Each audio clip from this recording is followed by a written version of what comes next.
Hi, welcome to Spring Grove Nursery in August. I'm Becky Thomas. And I'm Jamie Thomas.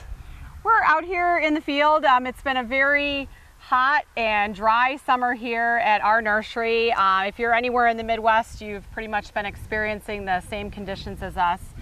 We definitely have less than average rainfall, and technically we're in a drought here.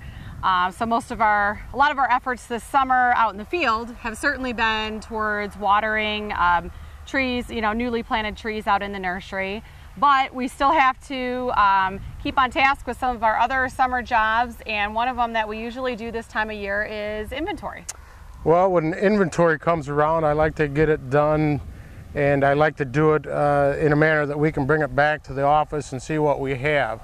One of the great things about doing inventory is we get to go through and see what we've done throughout the summer and our summer pruning season, and then I can look up and I can grade and I can put a mental note down or write it down to say, okay, I need to go back to that particular tree or that block and say that needs to get finished.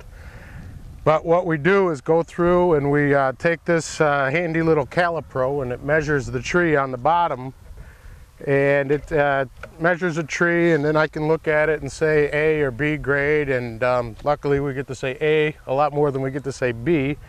And I'll hit the button and it'll record it, and I take it back to the office, we put it into the computer, and it tells us what we have out here in the nursery. Yeah, and then from that information, obviously we can decide which trees are ready for the next dig season that we want to dig, or which trees we might want to put on special if we have a lot of one size and we don't want to leave it in the field because it might grow too fast for us, or we just want to clear out a block, and that's how we can make those decisions.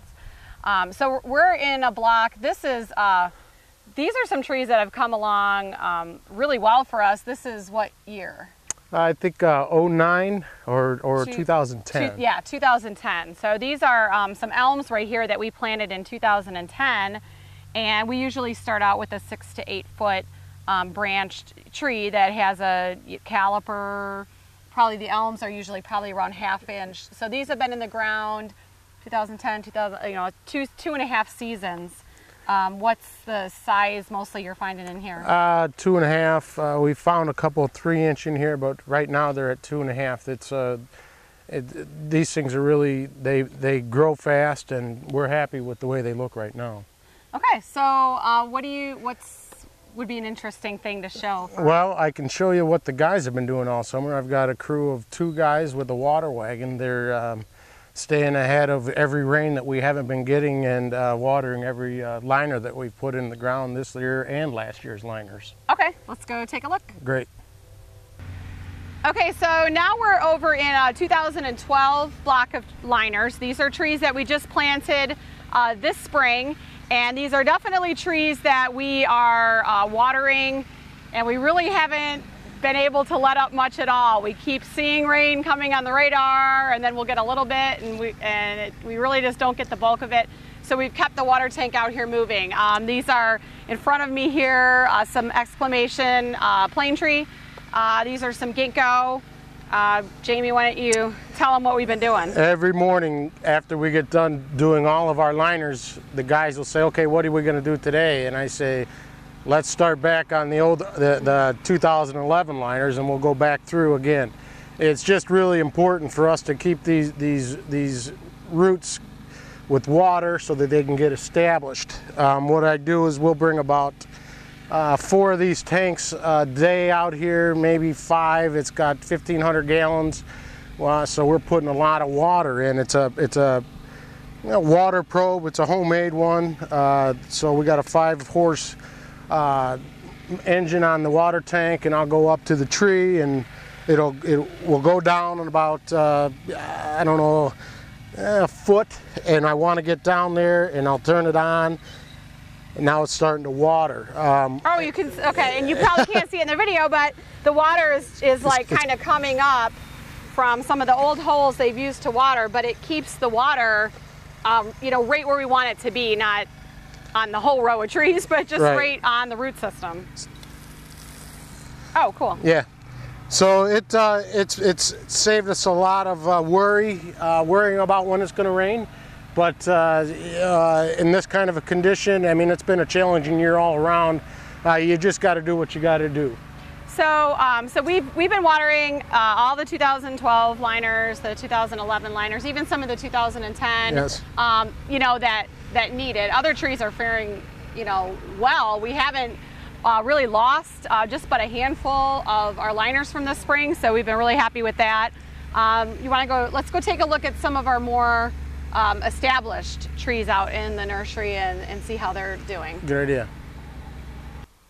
Here we're standing in some trees that we planted in 2009. Some Triumph elms to my left that look really great, and some marmos over here that look great. This is just an example of how trees that are established in the nursery don't really need a lot of water. Yeah, they seem to be doing really good. We always like to look at the bright side of things, and so even though we've been in a drought here, in that case with these trees, they haven't calipered up a lot over the summer. And that's definitely been true over all the trees in general. We're not seeing, you know, I'm sure as you've been out measuring, you've noticed we haven't been getting a lot of caliper growth on stuff. You know, and in some cases, of course, we want things to be growing quicker than they are. But, you know, this spring, back when we were digging, we had a really short dig window because the temperatures got warm quick. And we had to make the call last minute on certain trees that we had to leave in the ground and not dig. And these elms were one of the blocks that we decided not to dig. We wanted to dig them because they were big, they were beautiful, you know, 3-inch trees, but we had to leave them in the ground, and we were worried that they would then grow a lot all summer and then be too big for us to dig this fall, but you know, they didn't, so that's great, and now we have them again that we can dig this fall, and that's an example of us looking at the bright side of things. The other thing we look on the bright side of things is we don't have to use the mower too much this year. It keeps a lot of hours off my tractors, and the guys can be doing something else.